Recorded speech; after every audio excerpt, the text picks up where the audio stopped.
सुप्रभात बच्चों। आज हम लोग पढ़ेंगे मंदाकिनी वर्णन। दसम पाठ। कौन सा पाठ पढ़ेंगे बच्चों? दसम पाठ। क्या शीर्षक है? मंदाकिनी वर्णनम।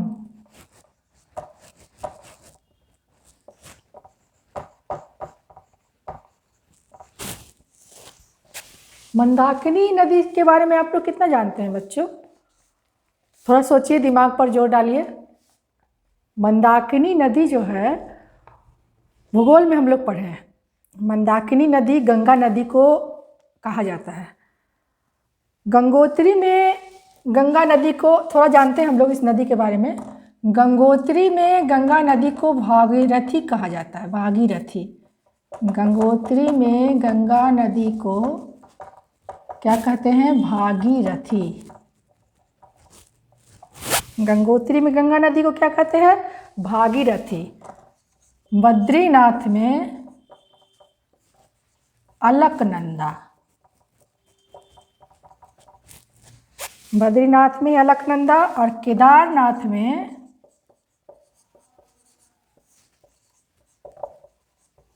मंदाकिनी कहते हैं। लगभग 70 किलोमीटर लंबा है।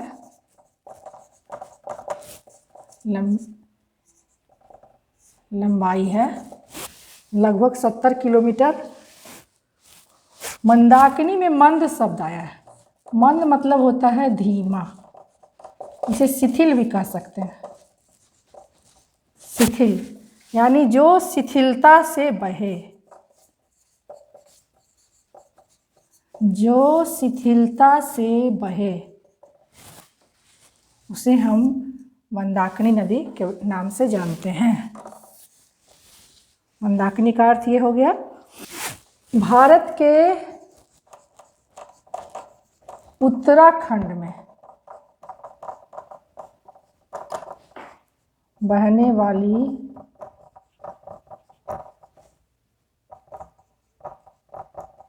हिमालयी नदी है। तो इम्पोर्टेंट बात है मंदाकिनी नदी के बारे में। महर्षि वाल्मीकि इस पाठ को लिखे हैं। रामायण में जब भगवान श्री राम सीता और लक्ष्मण के साथ चित्रकूट गए थे तो वहाँ मंदाकिनी नदी का बहुत ही सुंदर वर्णन है।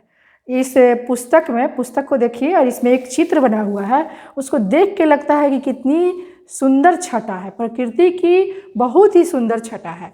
एक बार इसको गौर से देखिए और इस पाठ को हम लोग पढ़ते हैं। कहाँ से लिया गया है सबसे पहले जानेंगे। यह पाठ वाल्मीकि रामायण से लिया गया है। कहाँ से लिया गया बच्चों? वाल्मीकि रामायण। वाल्मीकि रामायण में अयोध्या कांड है।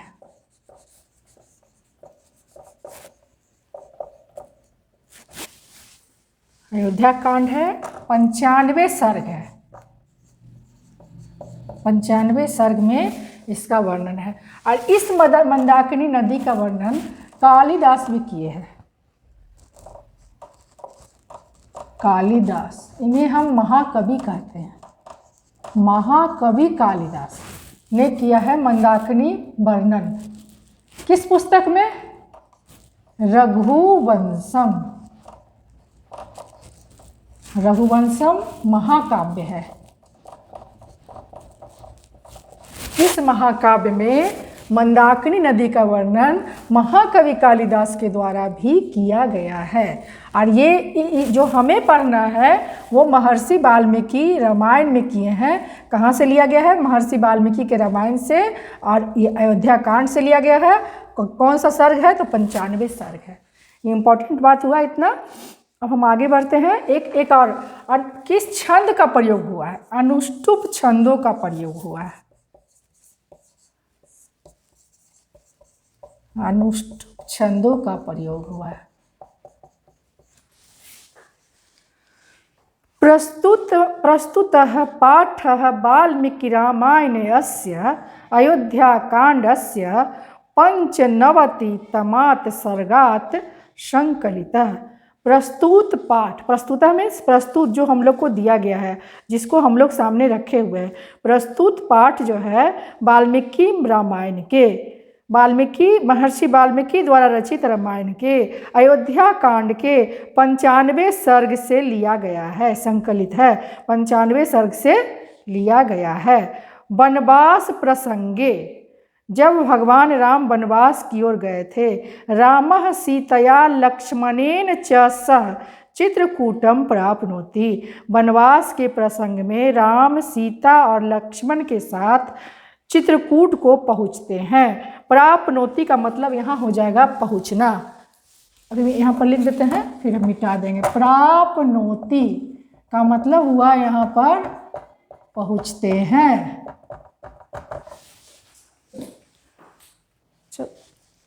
तत्र स्थितां मंदाकिनी नदीं वर्णयन सीतां संबोधयति, वहाँ स्थित, क्या स्थित? मंदाकिनी नदी, वहाँ स्थित, कहाँ स्थित? चित्रकूट पर्वत पर स्थित, वहाँ स्थित मंदाकिनी नदी का वर्णन सीता को संबोधित करते हुए कहते हैं। कौन कहते हैं? भगवान राम कहते हैं। यम नदी प्राकृतिक रूपादान संबलिता चितम हरति, यह नदी कैसा है, कैसी है? प्राकृतिक छटा से भरपूर है। यह नदी कैसी है? प्राकृतिक छटा से भरपूर है। उसके रहने के कारण, प्राकृतिक छटा से भरपूर रहने के कारण हमारे चित्त को हरती है। चितम हरति, चित्त मतलब हृदय को हरती है।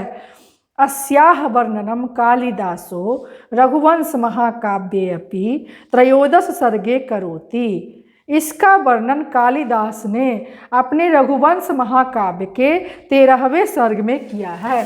कौन से सर्ग में किया है? 13वें सर्ग।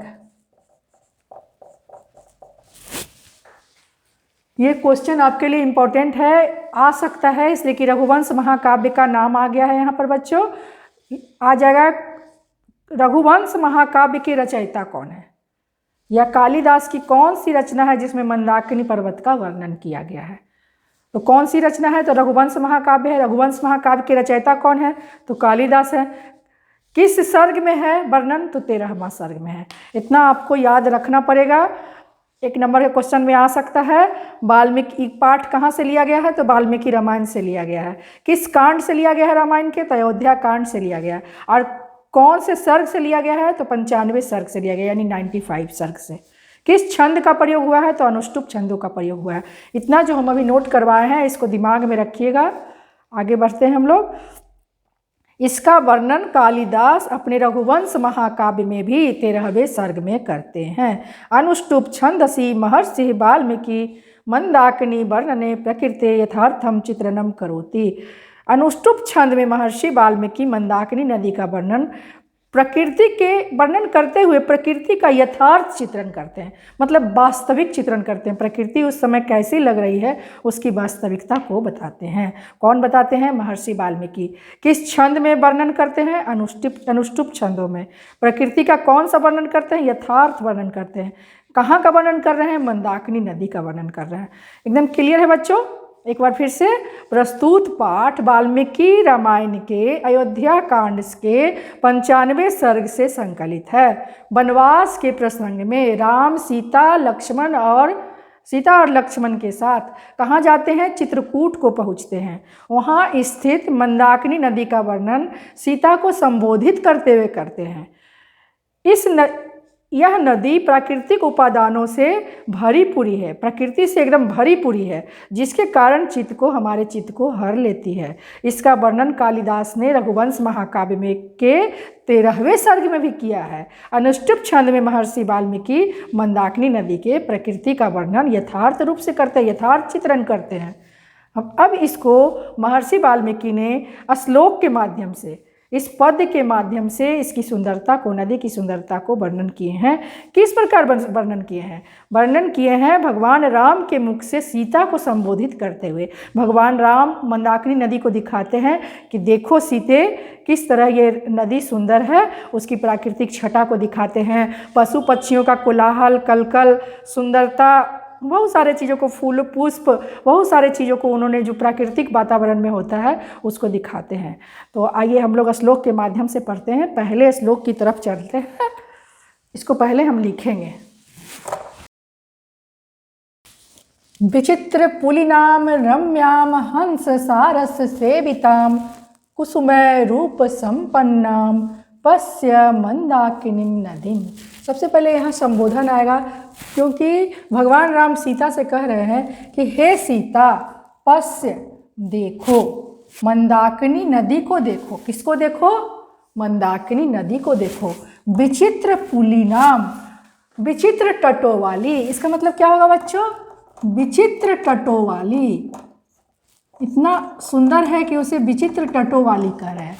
रम्याम, रम्याम मतलब सुंदर, रम्याम मतलब बच्चों सुंदर। हंस सारस सेविताम, हंस और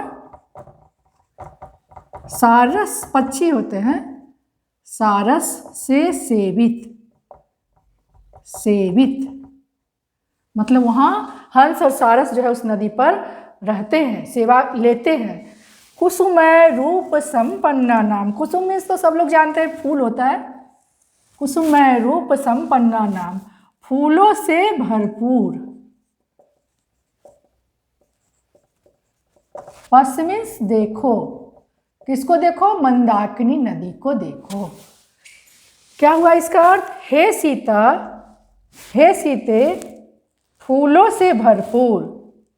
किससे भरपूर? फूलों से। नदी की विशेषता है कि नदी के आसपास किनारे सब जगह फूल ही फूल है, इतना फूल है, तरह तरह के फूल है। तो फूलों से एकदम भरा पूरा नदी है, एकदम प्रकृति की, एकदम कहने का मतलब प्रकृति एकदम विराजमान है। प्रकृति का इतना सुंदर चित्रण है कि कवि कहना चाह रहे हैं, महर्षि वाल्मीकि कहना चाह रहे हैं कि चारों तरफ फूल ही फूल हैं इस नदी के। विचित्र तटों वाली, विचित्र पुलिनाम, विचित्र तटों वाली, हंस और सारस पक्षियों से सेवित। उस तट पर कौन है? हंस और सारस पक्षी हैं जो नदी की सेवा ले रहे हैं।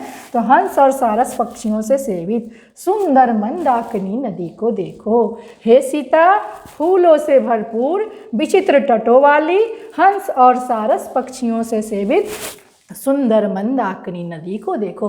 कितना ही सुंदर वर्णन महर्षि वाल्मीकि ने भगवान राम के माध्यम से किया है। भगवान राम कहते हैं सीता से, ये रामायण में लिखा हुआ है और हम लोग जो है उसको पढ़ रहे हैं। बहुत ही अच्छा वर्णन है। पहला श्लोक बहुत ही सुंदर है। आगे बढ़कर बच्चों हम लोग देखते हैं कि इसके बाद मंदाकिनी नदी का और कौन सा वर्णन है।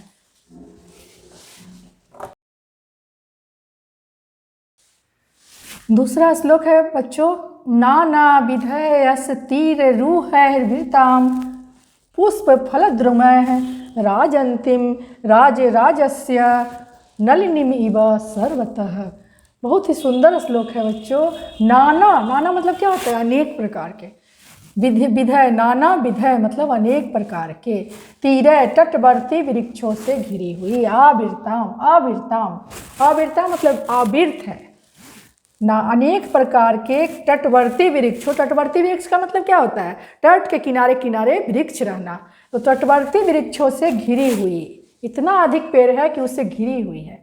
पुष्प फल द्रुमः, फूलों और फलों से युक्त। इतना फूल और फल है पेड़ में कि एकदम लदे हुए हैं, फूलों और फलों से युक्त। राजंतिम मतलब शोभित होती हुई, सुंदरता मतलब सुंदर लग रही है। राजराजस्य, राजराजस्य कुबेर के लिए आया है। कुबेर का एक तालाब है पुष्करणी तालाब, पुष्करणी तालाब उसी के लिए आया है। नलिनीम इवा, किस तरह मतलब नलिनी मतलब होता है तालाब, उसी तालाब, कुबेर के तालाब की तरह। और सर्वतः मतलब सब ओर से। इसका मतलब क्या हुआ? हे सीते, मंदाकिनी नदी जो है, यहाँ तो संबोधन तो देना ही होगा। हे सीते, चूंकि भगवान राम हर श्लोक का वर्णन अपनी सीता को संबोधित करते हुए कर रहे हैं। हे सीते, मंदाकिनी नदी का तट जो है सभी ओर से अनेक प्रकार के तटीवर्ती वृक्षों से, तटवर्ती वृक्षों से घिरी हुई है, फूलों और फलों से युक्त है। वह ऐसे लग रही है मंदाकिनी नदी जैसे कुबेर का तालाब जो है के समान शोभा दे रही है, कुबेर के तालाब के समान शोभित हो रही है। इसको कैसे पढ़ेंगे? हे सीते, मंदाकिनी नदी का तट जो है अनेक प्रकार के तटवर्ती वृक्षों से घिरी हुई, फूलों और फलों से युक्त है, इस प्रकार शोभित हो रही है जैसे कुबेर का तालाब हो। इसका अर्थ मैं लिख देती हूँ बच्चों, नोट कर लीजिएगा, और जितना वर्ड मीनिंग लिखा है सबको नोट कर लीजिएगा। देखो बच्चों, इसका अर्थ मैंने लिखा है, अभी मैं इसको बताई थी।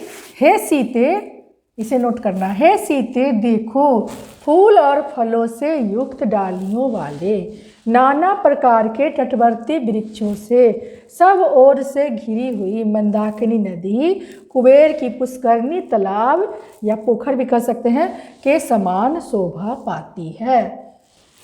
हे सीते देखो, फूल और फलों से युक्त डालियों वाले अनेक प्रकार के तटवर्ती वृक्षों से सब ओर से घिरी हुई मंदाकिनी कुबेर के तालाब के समान शोभा पाती है।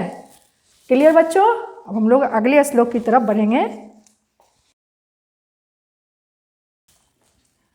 तीसरा श्लोक देखिए बच्चों, मृग यूथ निपितानी कलु सांभांसी शाम्प्रतम तीर्थानि रमणीयानि रतिम संजनयंती में।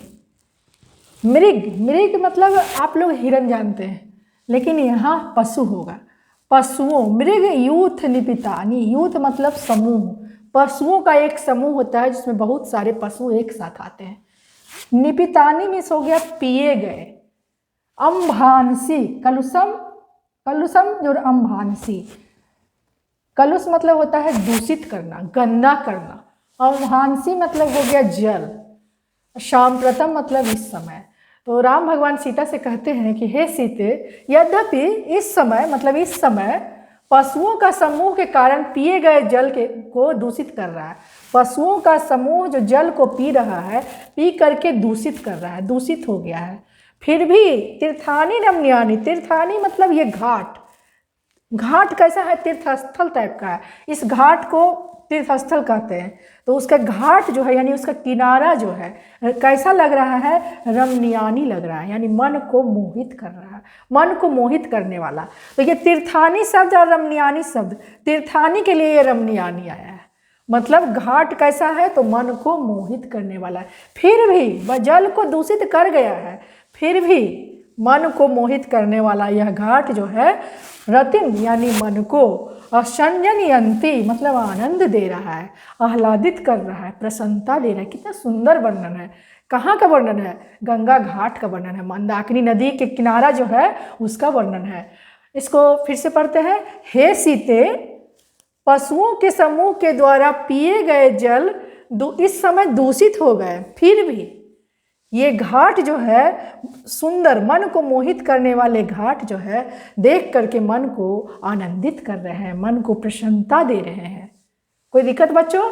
कितना सुंदर वर्णन है कि जल पी करके पशु पक्षी जो जल पी लेते हैं दूषित जरूर हो गया है, लेकिन अपनी सुंदरता के कारण यह घाट हमें आकर्षित कर रहा है, आह्लादित कर रहा है। कोई दिक्कत बच्चों? इसका अर्थ मैं लिख देती हूँ, लिखो बच्चों इस अर्थ को। हे सीता, यद्यपि पशुओं के समूह जल पीकर अभी जल दूषित कर गए हैं, जल को गंदा कर गए हैं, तथापि इसके रमणीय घाट, इसके सुंदर घाट मेरे मन को आनंदित कर रहे हैं। क्लियर बच्चों? नोट करो।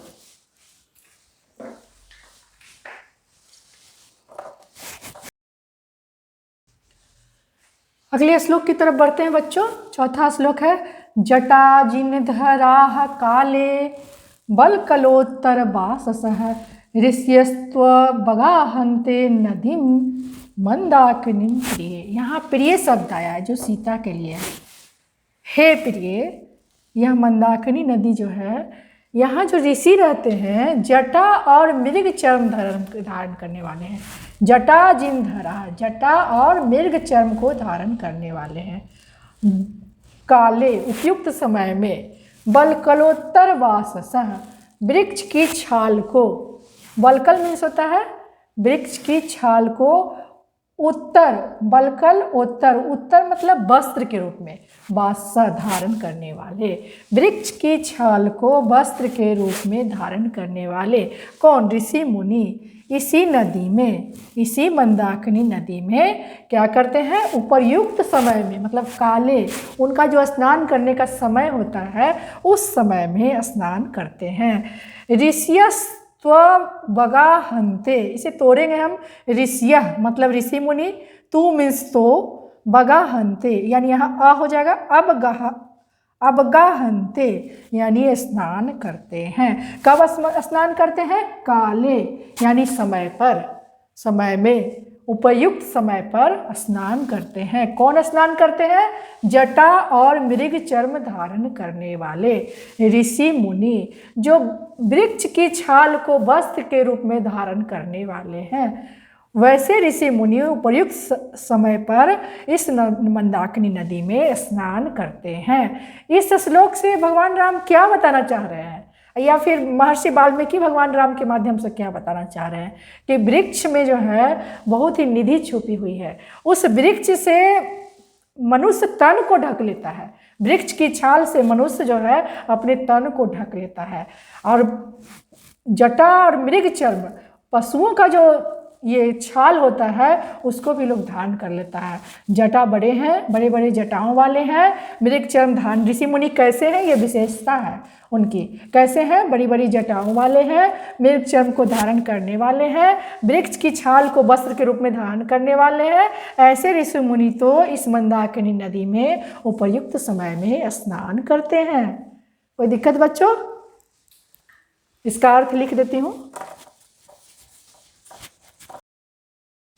इसका अर्थ मैंने लिख दिया बच्चों, इसे फिर से बताती हूँ। हे प्रिय, सीते को कह रहे हैं, माता सीता को, हे प्रिय जटाधारी, कौन जटाधारी है? ऋषि मुनि, तथा मृग चर्म और वृक्ष की छाल को धारण करने वाले ऋषि तो उपयुक्त समय में, जो उनका निर्धारित समय होता है उस समय में इसी मंदाकिनी नदी में स्नान करते हैं।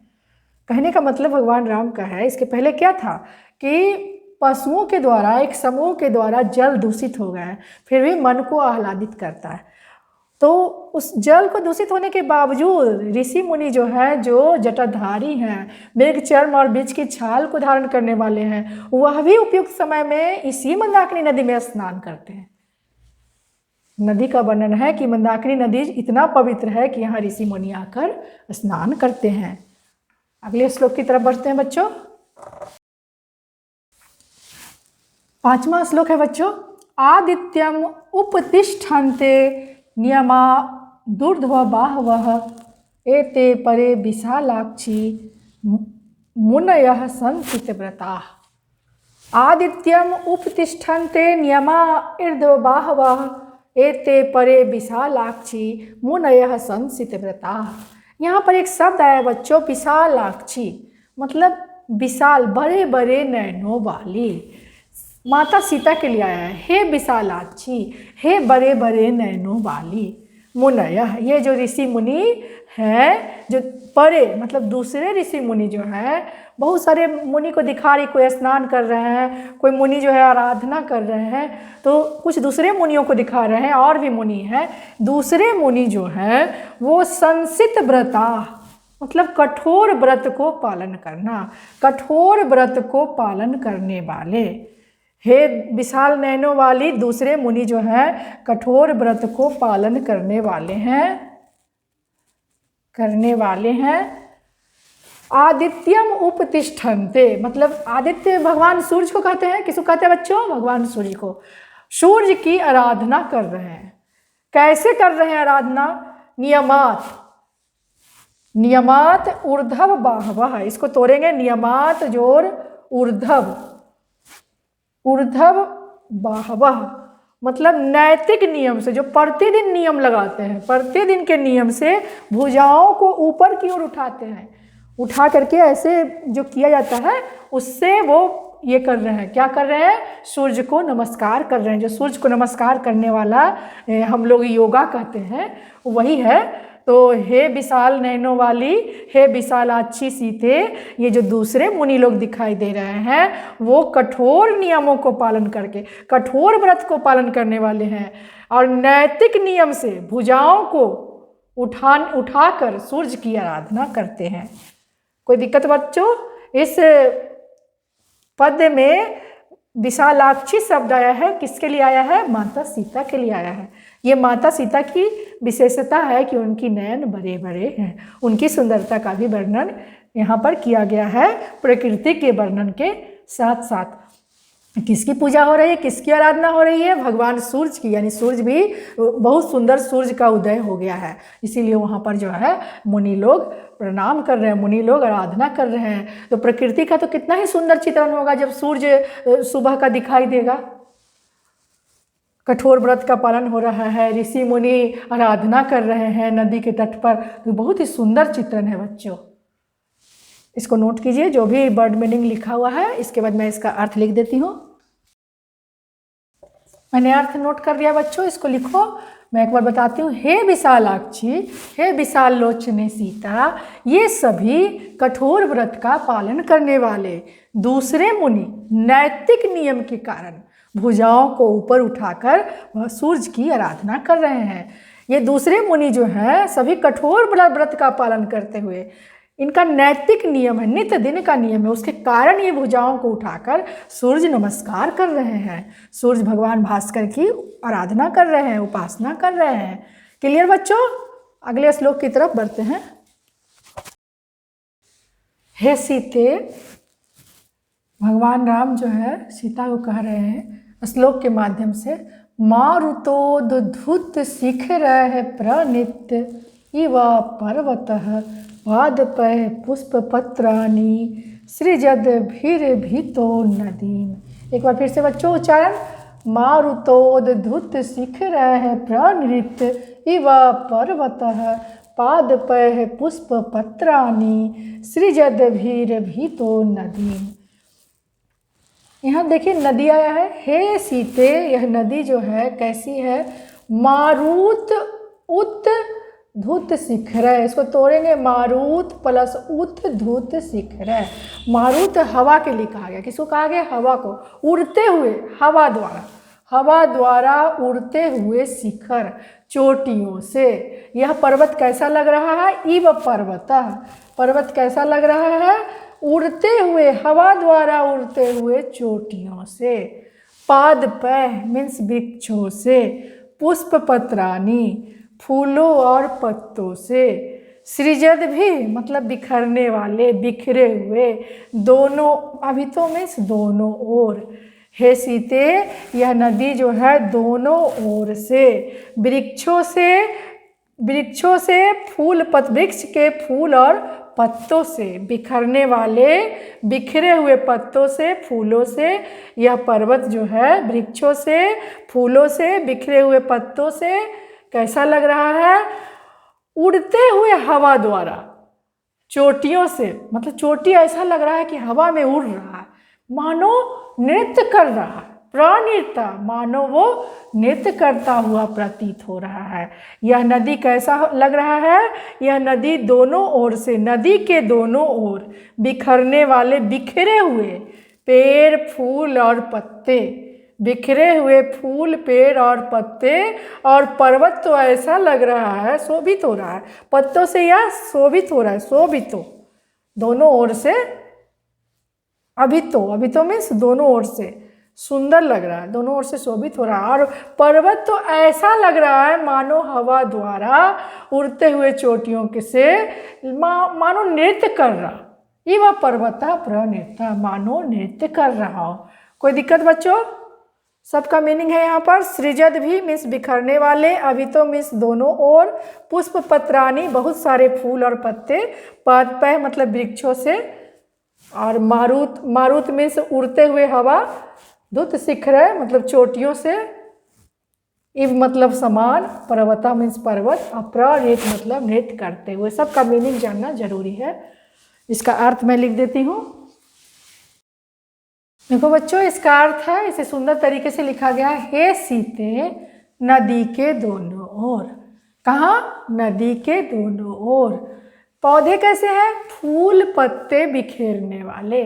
फूल पत्ते बिखेरने वाले पौधों को शिखरों के हवा के कारण, फूल पत्ता बिखरा हुआ है और शिखर पर हवा है, उस हवा के कारण झूमने से पर्वत ऐसे लग रहे हैं मानो नृत्य करता हुआ सा प्रतीत हो रहा है। हे सीते, नदी के दोनों ओर फूल पत्ते बिखेरने वाले पौधों को शिखरों के हवा के कारण झूमने से पर्वत नृत्य करता हुआ सा प्रतीत हो रहा है। कितना ही सुंदर चित्रण है, पर्वत का भी, फूल पत्ते का भी, नदी के दोनों ओर का भी, और पर्वत का नृत्य करना, झूमना, हवाओं का वर्णन, बहुत ही सुंदर चित्रण है प्रकृति का। आगे बढ़ते हैं बच्चों अगले श्लोक की तरफ। देखिए बच्चों 7वां श्लोक। क्वचिन मणिनिका सोदाम क्वचित पुलीन शालिनीम क्वचित सिद्ध जना किरणाम पश्य मंदाकिनीम नदीम। भगवान राम कहते हैं सीता से, हे सीते, इस मंदाकिनी नदी को देखो। कैसा लग रहा है यह मंदाकिनी नदी? क्वचित मणि निकासोदाम। क्वचित मतलब होता है कहीं, क्वचित मीन्स कहीं, क्वचित मीन्स कहीं, मणि के समान, इसका मतलब होगा उदाम। उदाम मीन्स जल, मणि निकास, मणि के समान। फिर हो गया क्वचित मतलब कहीं, पुलीन शालिनी मतलब हो गया ऊंचे कगारों वाली, ऊंचे कगारों वाली। इसे हम कछारों वाली भी कह सकते हैं, लहरों वाली भी कह सकते हैं। पुलीन शालिनी में ऊंचे कगारों वाली या ऊंचे कछारों वाली या ऊंचे लहरों वाली। क्वचित सिद्ध जना किरणाम। सिद्ध जन मतलब मुनि लोग, ऋषि मुनि लोग। कहीं सिद्ध मुनियों से भरी हुई। मंदाकिनी नदी पर स्नान करने बहुत लोग आते हैं ना। इस नदी को देखो, हे सीते, इस मंदाकिनी नदी को देखो, कहीं मणि के समान जल वाली। जल इसका कैसा है? मणि के समान सुंदर, मणि के समान कांति वाली जल दिखाई दे रहा है। कहीं ऊंचे कगारों वाली, ऊंचे लहरों वाली, और कहीं सिद्ध जनों से स्नान के लिए भरे हुए, सिद्ध जनों से भरी हुई मंदाकिनी नदी को देखो। कैसा है यह मंदाकिनी नदी? मणि के समान जल वाली, ऊंचे कगारों वाली और सिद्ध जनों से भरे हुए इस मंदाकिनी नदी को हे सीते देखो। समझ में आ गया बच्चों? इसका अर्थ, हे सीता, कहीं मणि के समान प्रवाहित स्वच्छ जल वाली। क्या विशेषता है इस नदी की? कि जल कैसी है? स्वच्छ है, बहती हुई है और मणि के समान है, मणि के समान चमकने वाली। स्वच्छ मतलब एकदम शीतल, एकदम स्वच्छ, साफ, चमक रहा है, इसका मतलब एकदम साफ है, कहीं भी गंदा नहीं। कहीं सुंदर ऊंचे कगारों वाली, यानी ऊंचे लहरों वाली, ऊंचे कछारों वाली। कहीं सिद्ध जनों से भरी हुई। किस लिए सिद्ध जन आते हैं? स्नान हेतु। इस मंदाकिनी नदी को देखो, हे सीता, कहीं मणि के समान प्रवाहित स्वच्छ जल वाली, कहीं सुंदर ऊंचे कगारों वाली, कहीं सिद्ध जनों से भरी हुई इस मंदाकिनी नदी के जल को देखो। कितना ही सुंदर वर्णन है। आइए अगले श्लोक की तरफ बढ़ते हैं। देखिए बच्चों 8वां श्लोक। निर्धुतान वायुना पश्य विततान पुष्प संचयान पोप्लुयमान नपरान पश्य त्वम जलमध्यगान। निर्धुतान वायुना पश्य विततान पुष्प संचयान पोप्लुयमान अपरान पश्य त्वम जल मध्यगान। निर्धुतान, निर्धुतान मीन्स होता है उड़ाए गए। क्या होता है बच्चों? उड़ाए गए। वायुना किसके द्वारा? हवाओं के द्वारा। किसके द्वारा? वायु के द्वारा, यानी हवाओं के द्वारा, हवाओं के द्वारा। पश्चिम में क्या होगा? देखो। पश्चिम में क्या होगा? देखो। वित्तान माने विस्तार किए गए। बढ़ा चढ़ा, बहुत सारे बढ़ा चढ़ा देते हैं, बड़ा कर देते हैं, मतलब बहुत सारे इकट्ठा किए गए। पुष्प संचयन फूलों के समूहों को। किसको? फूलों के समूहों को। बहुत सारा फूल है जिसका एक समूह है, गिरा हुआ है, तैरते हुए, तैर रहा है। फूलों का समूह क्या कर रहा है? इस नदी में तैर रहा। गिरेगा तो तैरेगा ही। पोपुलुईमान मतलब तैरते हुए। अपरा मतलब दूसरे। दूसरे मतलब किसको? दूसरे फूलों को देखो। जलम मतलब जल के बीच। इसका मतलब क्या हुआ? हे सीते, उड़ाए गए फूलों के समूहों को देखो। निर्धुतान मीन्स उड़ाए गए, वायुना मीन्स वायु के द्वारा, पश्च मीन्स देखो, वित्तान मीन्स विस्तार किए गए, पुष्प संचयान मीन्स फूलों के समूहों को, पोपलुईमान तैरते हुए, अपरान दूसरे, पश्च देखो, तुम यानी तुम कौन? हे सीते। हे सीते जल के बीच, ये जो तैर रहे हैं फूलों का समूह, उसको देखो। कुछ फूल जो है वायु के द्वारा उड़ाए गए हैं, हवा उसे उड़ा रही है, उसे देखो। विस्तृत फूलों के समूहों को देखो जो जल के बीच में तैर रहे हैं। कितना तरह का फूल था? वायु के द्वारा उड़ता हुआ, दूसरा था फैला हुआ, विस्तार किया हुआ, फैला हुआ वित्तान, और तीसरा क्या था? तैरता हुआ, पानी के बीच तैरता हुआ। 3 तरह के फूल जो है भगवान राम सीता को दिखा रहे हैं। हे सीते, तुम वायु द्वारा उड़ाए गए तथा फैले हुए फूलों एवं पानी के मध्य तैरते हुए या जल के बीच तैरते हुए फूलों के ढेर को देखो।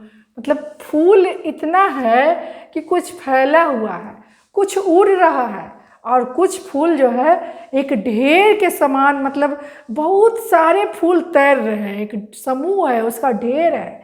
मतलब इतने फूल से प्रकृति हमारी भरी पूरी है, इतने पुष्प हैं कि कुछ उड़ रहे हैं, कुछ पानी के बीच में तैर रहे हैं, और कुछ जमीन पर फैले हुए, नदी के तट पर फैले हुए हैं।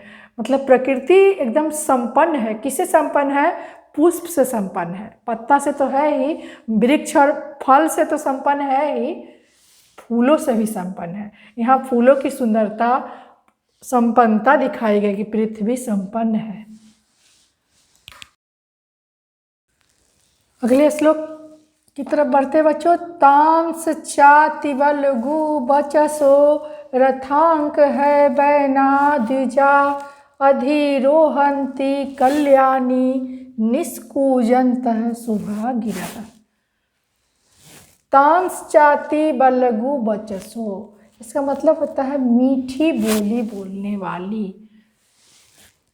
रथांग है बैना, इसका मतलब होता है चक्रवाक, एक पक्षी होता है चक्रवाक। द्विजा मतलब बहुत सारे पक्षी, द्विजा मीन्स भी पक्षी। इसका मतलब क्या हुआ? तांस चाति बलगु बचसो, मीठी बोली बोलने वाली। कौन सा पक्षी? चक्रवाक। रथांग है बैना, द्विजा मतलब पक्षी, बहुत सारे पक्षी। चकवा जिसको कहते हैं, चकवा पक्षी, यहाँ चक्रवाक आया है। अधिरोहंती, जैसे रथ पर लोग चढ़ता है ना, आरूढ़ हो रहे हैं, चढ़ रहे हैं। कल्याणी सीता के लिए आए, हे कल्याणी, हे सीते, हे कल्याणी। निष्कूजंता मतलब कलरव करते हुए, पक्षी चहचहाते हैं ना, उसको हम लोग बोलते हैं कलरव करते हुए।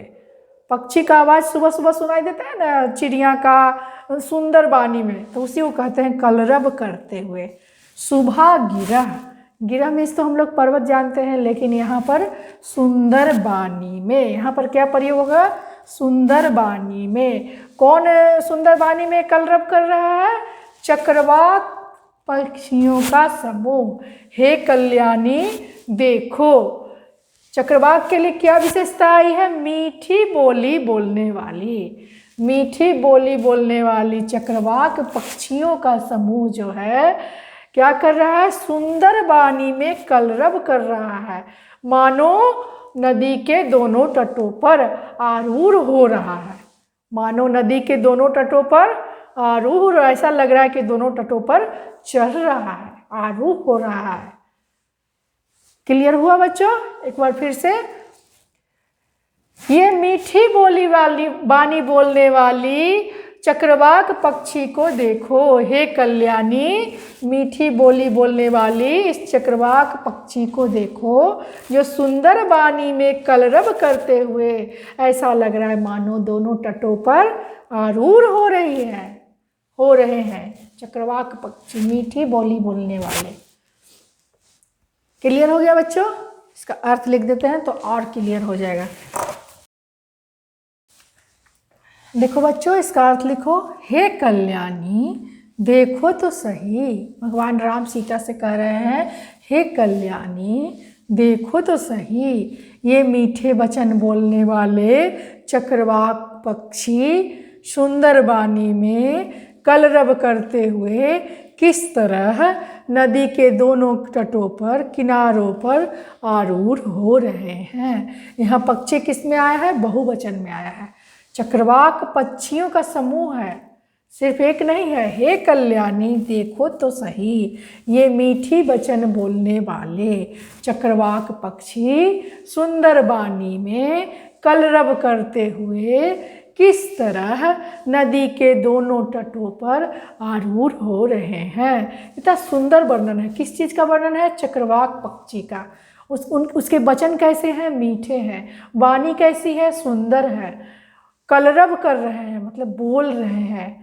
कहाँ? नदी के दोनों तटों पर। मतलब सुंदरता देखने की, इसकी छटा देखने लायक है कि नदी के दोनों तटों पर चक्रवाक पक्षी है जो कलरव कर रहे हैं। सोचिए अगर हम लोग उस समय उपस्थित होंगे तो कितना आनंद आएगा। कलरव कर रहे हैं, सुंदर बानी है, मीठी वचन है और नदी के दोनों तटों पर है। बहुत ही सुंदर वर्णन है। बहुत ही सुंदर श्लोक है बच्चों। ये अंतिम श्लोक जो है सीता की सुंदरता और मंदाकिनी नदी की सुंदरता दोनों का यहाँ वर्णन कर रहा है। बहुत ही सुंदर श्लोक है। इसको आइए पढ़ते हैं। दर्शनम चित्रकूटस्य मंदाकिन्याश्च शोभने अधिकम पूर्वाश्च मन्ये तब च दर्शनात्। शोभने शब्द यहाँ आया, किसके लिए आया है? सौभाग्यशालिनी। हे सौभाग्यशालिनी सीते, सीता के लिए ये एक विशेषण है। सौभाग्यशाली कहा गया है सीता को। हे सौभाग्यशालिनी सीते।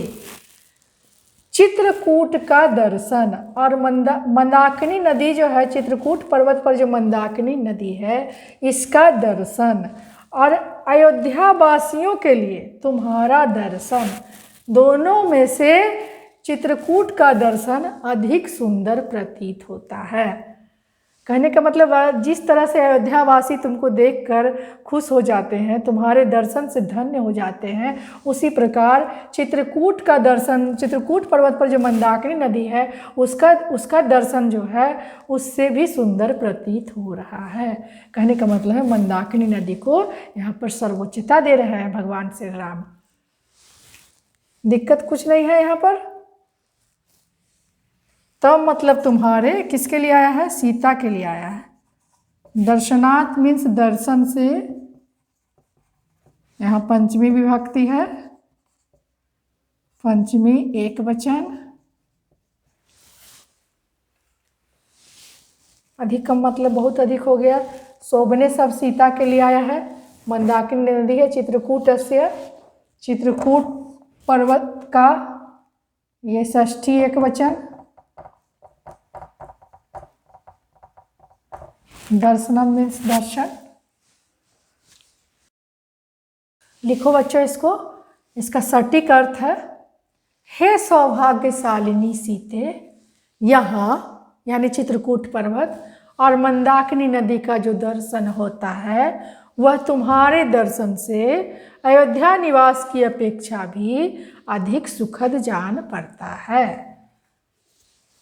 तुम्हारा जो दर्शन अयोध्या निवास में होता है और यहाँ चित्रकूट और मंदाकिनी नदी का जो दर्शन होता है उसकी अपेक्षा यह दर्शन अधिक सुखद जान पड़ता है। कोई दिक्कत बच्चों? कोई दिक्कत नहीं है। इस पाठ से प्राकृतिक छटा वाला ये पाठ है, एक बार फिर से देख लीजिए, कितना सुंदर पाठ है, बहुत सुंदर इसमें चित्र दिया हुआ है, बहुत ही सुंदर है। इस पाठ से हमें क्या शिक्षा मिलती है? प्रकृति हमारे चित्त को हर लेती है, हमारे हृदय को हरण कर लेती है। हम उसकी छटा देखकर उसमें खो जाते हैं, उसकी सुंदरता में रत हो जाते हैं, लीन हो जाते हैं। इसलिए हमें क्या करना चाहिए? प्रकृति की रक्षा करनी चाहिए। प्रकृति की रक्षा करने से पर्यावरण मजबूत रहता है और पर्यावरण सुखद रहेगा, पर्यावरण अच्छा रहेगा तो हमारा जीवन पशु पक्षी से लेकर सभी प्राणियों का जीवन सुंदर होगा। इसलिए हमें प्रकृति की रक्षा करनी चाहिए। इतनी सुंदर छटा है, इतना सुंदर वर्णन है कि हमें अपने घर में भी आसपास फूलों और वृक्षों से संपूर्ण रहना चाहिए। बहुत सारे फूल हम लगा सकते हैं अपने घरों में, बहुत सारे छोटे छोटे पेड़ पौधे लगा सकते हैं जिससे प्रकृति हमारे नजदीक रहे। धन्यवाद बच्चों।